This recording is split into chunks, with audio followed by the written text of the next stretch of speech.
Madame, Monsieur, bonjour et bienvenue à ce nouveau numéro de décryptage. Je suis Africa 24.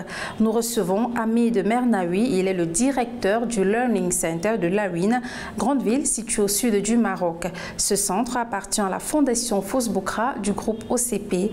Il s'inscrit dans la stratégie d'opérationnalisation du développement social de la Fondation. Avec lui, nous parlerons de l'intérêt de ce centre pour l'insertion socio-professionnelle des jeunes, mais également des femmes et des entrepreneurs. Le centre dispense des programmes pour permettre aux apprenants de se former et de développer leurs projets.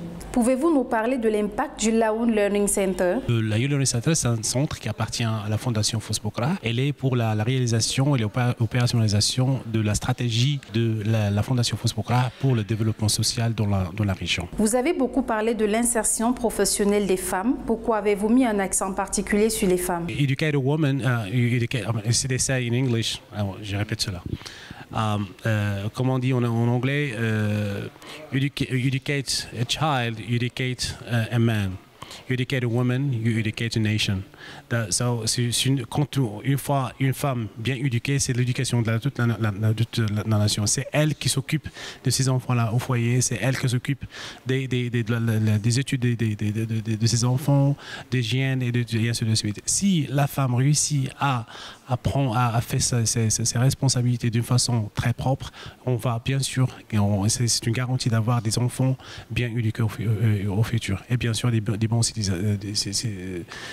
par la suite. Le centre s'adresse-t-il uniquement aux jeunes filles ou alors le centre est ouvert à tout type de personnes? Oui, normalement, on est ouvert pour tous les types de la population locale. Il y a des programmes mixtes.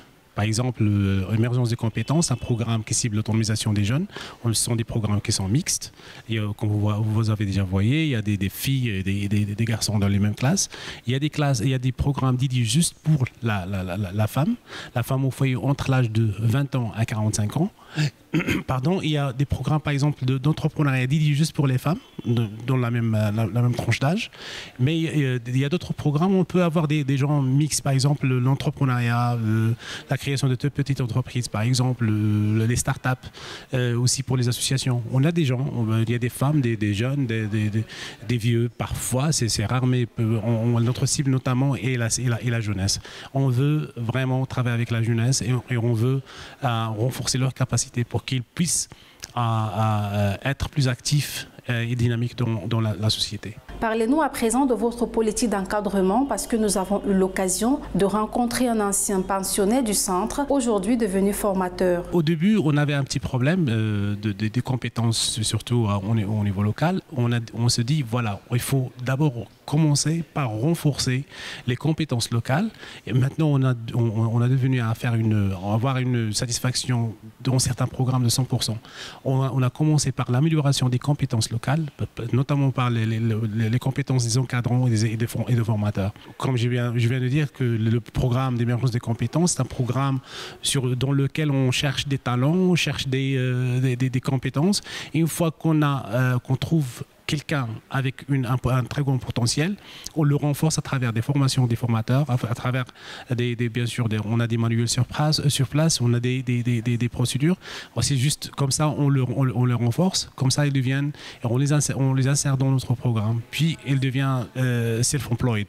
C'est une question de temps emploi aussi. Vous avez parlé des jeunes start-upers. Vous organisez des concours pour détecter les meilleurs projets et les encadrer. Pouvez-vous nous en dire plus? Oui, pour les start-up, normalement, il y a des modules de sensibilisation à l'entrepreneuriat parce qu'on ne fait pas juste l'entrepreneuriat, mais aussi la sensibilisation à l'entrepreneuriat, dans laquelle on organise une compétition qu'on appelle le JEB, c'est Junior Entrepreneur Breath. Ça, c'est une compétition.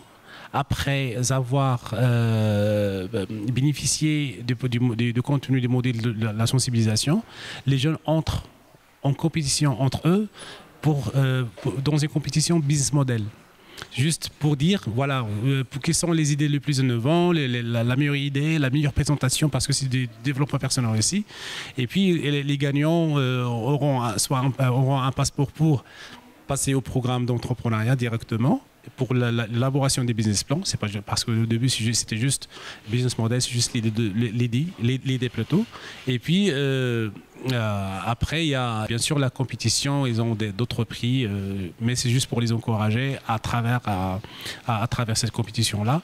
Notre objectif, c'est le changement des mindsets, des changements des perceptions et des attitudes des jeunes, et de découvrir l'entrepreneuriat, parce que souvent on entend d'entrepreneuriat, mais on n'a jamais essayé de toucher, d'essayer de faire des market surveys ou bien des market tests, et ainsi de suite. Quel bilan faites-vous de l'action de ce Learning Center?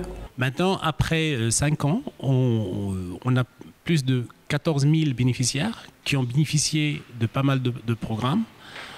Je crois qu'on a contribué à renforcement de capacité des jeunes.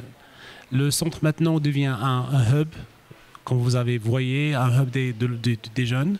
Il vient pour chercher de l'aide, de l'orientation, de l'accompagnement, de la formation aussi. Des jeunes qui s'intéressent à améliorer leur vie. Et la première des choses qu'ils pensent maintenant, c'est la Youth Learning Center. Au terme de cet entretien, que voulez-vous qu'on retienne ou quelle est la vision que vous voulez faire partager? Donc, la Youth Learning Center, c'est un centre de renforcement de capacité de la population. C'est un centre d'encadrement, d'orientation et aussi de formation.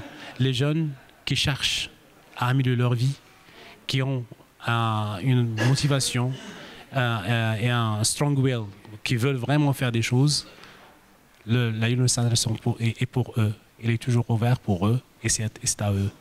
Et le succès du centre, c'est leur succès.